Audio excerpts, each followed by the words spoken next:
Hi friends नमस्कार जय जगन्नाथ मु आपणक प्रियर अपरूपा मुझे पूजास फ्लेवर हाउस को स्वागत जनावि दर्शक बंधु आपण मैंने केमती अच्छा आशा करुँच जगन्नाथ कृपार समस्ते भलरे थे। दर्शक बंधु मुझे गोटे नुआ रेसिपी नहीं आसी तार नाम हूँ आलू मटर तरकारी। आसतु दर्शक बंधु प्रस्तुत करवा। प्रथमे आमे गोटे पात्र नहीं नबा से आमे मटर को ढाईदबा।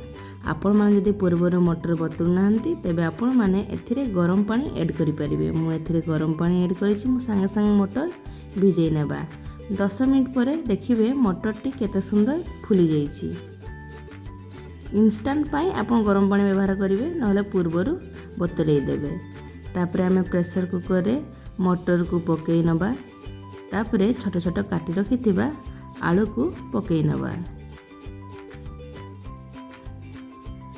तापर आम एथिरे हलदी गुंड पकई नबा। स्वाद अनुसार लुण पकई नबा। ताको भल भाव गोली नबा। तापर आम प्रेशर कुकर को बंद करी गैस रे बसई नबा। एथिरे 2टी सीटी होगा पर्यंत आम सिझे नबा।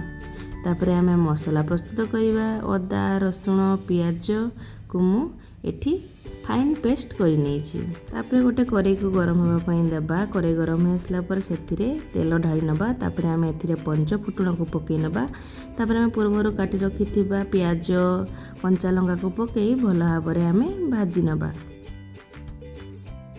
वर्तमान पियाज भजा आमर 1 मिनिट हो जाइछि।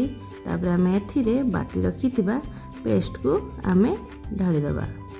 ताको भल भाव आम गोळई नबा। तापर आम एथिरे टमाटो कटा को ऐड करि नबा। याकू भल भाव गोळई नबा। तापर आम एथिरे स्वाद अनुसार लुण पकई नबा। हलदी गुंड पकई नबा। लंका गुंड पकई नबा। ताकू भल भाव गोळई नबा। तापर आम एथिरे अल्प पानी दे मसला को भल भाव कषि नबा।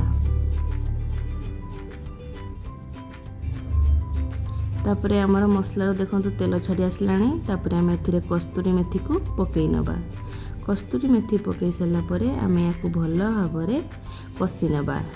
वर्तमान आमर मसला कषा रेडी हो जाइछि। मसलार तेल बाहरी आसलानी। वर्तमान आमर आलू मटर को आम मसला रे पकई नबा। देखंतु आलू मटर परफेक्ट कुक हो जाइछि। तापर आम मसला रे आलू मटर को पकई नबा। आपण माने प्रेशर कुकर हिसाब मुताबक आपण सीटी देबे। सब प्रेशर कुकर रे अलग अलग हिसाब रे मटर सिझी थाए। प्रेशर कुकर रे 2टा सीटी रे आलू मटर सिझ जाई थाए। सेतबे मु 2टा सीटी कहली। तापरे आमे आलू मटर को भल भाव रे टकमक करी फुटै नबा।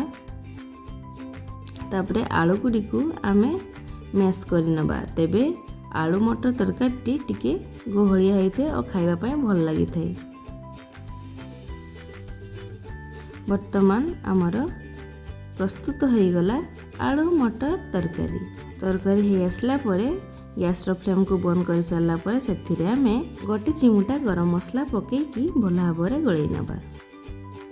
आपण माने घरे अति सहज उपाय आलू मटर तरकारी बनै पारिबे।